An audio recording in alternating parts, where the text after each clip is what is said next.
जितु थांनाय 2020 मायथाइयाव बिटिआर एकर्ड जितु जादोंमोन बेवहाय इउपिपिएल पार्टी हिसाबै माने मोनसे बिराद मैखोमै माने गोहोम खोख्लैनो हादोंमोन रायजो राजाफोरनि गोसोआवहाय जे माबा मोनसे हिस्टोरिक मोनसे एकर्ड जालांदोंमोन। दा दिनै नायोब्ला बिथांमोना बै समाव मोनसे हिस्टोरिक एकर्ड जानायनि उनावबो 12खानल' माने समस्थियावहाय देरहानो हादोंमोन। दिनै फैयै फैयै 2025 मायथाइयाव जितु बिसायख'थि जानो थांगासिनो दं बेवहाय इउपिपिएल पार्टी हिसाबै बिथांमोननि पजिशना माबायदि जागोन आरो बिपिएफ दोलो हिसाबै दिनै नैबे जितु चिरां दुवारनि समस्ति जितु बावैसो जों नुदों जे खाम्फा बरगयारि सारा दोलोखौ नागारनानै इउपिपिएल दोलोआव हाबैदों। जितु जों खोनादोंमोन जे बिथाङा मोनसे समाव इउपिपिएल पार्टीनि फारसे जोबोद माने सैथो खोथानि फारसे बिथाङानो गोबां बाथ्राखौ सोराङाव लाबोनानै होदोंमोन। नाथाय दिनै बे समावहाय बिथाङा पार्टीखौ नागारनानै थांबाय बे माबाफोर गोहोम खोलैगोन नामा? गिबियावनो नोंथांमोननिसिम खुलुमनाय जासिबाय। दिनै नैबे हाथिजार दादगारियाव अमेननि मोनसे रिसापल प्राइमारिनि जादों।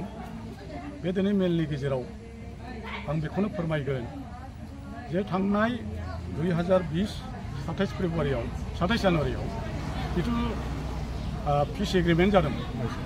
बे पिस एग्रिमेन्ट जानायाव एबसुआ बाहागो लानानै प्रमद बर'नि दैदेननायाव जितु पिस एग्रिमेन्ट होननानै जिहेतु मोनसे रादाय जादों बे समावनो जितु बिसायख'थि जादोंमोन बेवहाय इसिबां धौ जानाय मोनसे आन्दलननि गेजेरजों दैदेननाय सुक्ति जानायनि उनावबो इउपिपिएल पार्टीया प्रमद बर'नि दैदेननाय इउपिपिएल पार्टीया 12खानल' दैखांनो हादों माने देरहानो हादों।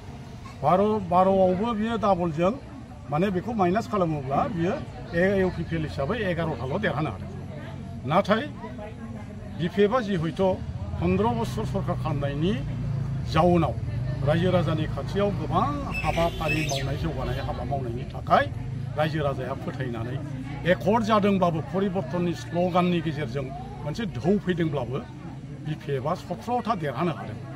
अब्लाबो बे समावहायनो जिहेतु इउपिपिएलआ गोहोम खोख्लैनो हायाखै एबसुनि हेफाजाबाव इउपिपिएलआ गोहोम खोख्लैनो हायाखै। नाथाय फैगौ जितु 2025नि सेप्तेम्बराव जानो गोनां जितु बिटिसिनि बिसायख'थि बावहाय इउपिपिएलआ बिपिएफखौ फेजेननानै माबा मोनसे पजिशनाव फैनो हागोन होननानै आं सानो। मानो होनोब्ला बै समाव पिस एकर्डनि धौजों परिबर्तननि नामाव बिपिएफखौ बायदि बायदि एन्टि इनकाममेन्ट्स फोसावनानै बिथांमोना स्ल'गान खालामदों।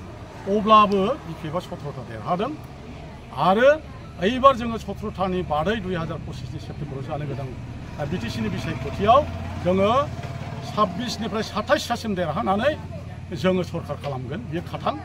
मानो होननानै बुङोब्ला इउपिपिएलनि मानसिफ्रानो बिथांमोनानो दैदेनगिरिफ्रानो मिथिगौ सानजा सोनाब सा खोला गोदो बिपिएफनि धौआ माबायदि जाबोदों। सानफ्रामबो हाजार हाजार जयेन जादों, सानफ्रामबो हाजार हाजार गुबुन गुबुन दलनिफ्राय बिपिएफआव जयेन जाफैदों। बे हिसाबै बिपिएफआ निस्सय जोङो जेबो सानाखै।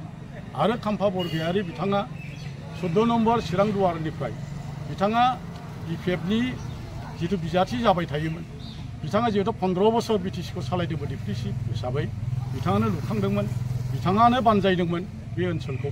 नाथाय बिथाङा हरखाबै मा खारनाव बिथाङा इउपिपिएलआव थांखो जों बेखौ बुजिनो हाला। बयहाबो डेम'क्रेटिक अधिकार हिसाबै बिथाङा थांबाय जों बेखौ बुंनो थाङा। नाथाय खाम्फा बरगयारि सारा थांनायनि उनावबो नाथाय दिनै बे 14 नम्बर चिरां दुवार जितु समस्ति बिटिसि समस्ति बियो दिनै खम जायाखै, बिपिएफनि धौआ खम जायाखै। एबार बिपिएफनि जितु जनमुखि बियो बारानिफ्राय बारा जादों। दिनैबो बिदिनो जों नुदों, मैया दाख्लैबो आरो उनावबो बारानिफ्राय बारा जागोन। एबार जोङो 4000 बारा डिफारेन्सआव जोङो चिरां दुवारनिफ्राय जोंनि बिजाथिया देरहानानै फैगोन। 14 नम्बर चिरां दुवाराव जोंनाव दा बिपिएफनिफ्राय जोंनि समस्तिनिफ्राय बिजाथि हिसाबै सायख'नाय जायाखै। मानो होननानै बुङोब्ला मिरु बिपिएफनिफ्राय मोनसे सानखानाय आरो थांखि दङ। बियो जाहैबाय जोंनि बिपिएफनि आफादगिरि मानगोनां आगुनि बिटिसिनि श्रीजुत हाग्रामा महिलारि बिथाङानो बे बियाबाव बे समस्तियाव दारायनो बुंनायखाय दिनै रायजो राजाफ्रा गोसो होनानै हाग्रामा महिलारिनि बिजाथिखौ वेलकाम खालामनानै हांख्रायनानै दिनै रायजोफ्रा एकदम लोब लोब फैसिनदों।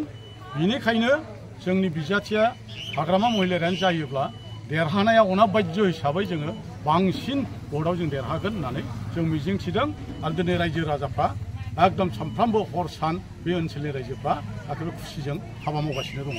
सार जोबथारनायाव आरो फंसे बाथ्रा सोंनो लुबैयो जितु बर्तमाननि समावहाय नोंथांमोननि समस्ति जितु 14 चिरां दुवारावहाय फेरेंगा सारा जितु बेवहाय EM मासिखौ लानानै दोनदों गेजेर गेजेर जोङो ससियेल मिडियानि गेजेरजों नुयो जे बिथाङा माखासे खन्थाइ आवरायनाय बेजोंहाय समाजाव जितु जोंनि बे समाजाव बे बिथांनि जे खन्थाइ बेफोरो माने मोनसे गाज्रि मेसेज हरदों बेनि सोमोन्दै जितु सासे भिजनारि लिडारशिपनि आन्दाराव सोलिनाय सासे लिडारा दिनै बेफोरबायदि माखासे समाजाव गनायजायै खन्थाइफोरखौ आवरायनानै मा मेसेज हरदों बिथाङा बेनि सोमोन्दै मा बुंनो सानो सारा? बेथ' जेब्ला क्षमतायाव थायो अब्ला बिथाङा सरकाराव थानानै गावखौ मा पर्यायाव दोननानै बिथाङा समाजनि गेजेराव मोनसे लिटारेचार एडभान्टेज लानो नागिरदों आं मिथिया। बिथांनि खन्थाइ आवरायनाया मोजां जादों जायाखै दिनै बुहुमनि मानसिफ्रा गोरों मानसिफ्रा नायगोन सानगोन बिजिरगोन आरो नुदों बिनिखायनो रायजोफ्रानो बिनि हयथ' मोजां जादों गाज्रि जादोंखौ निस्सय फोरमायगोन।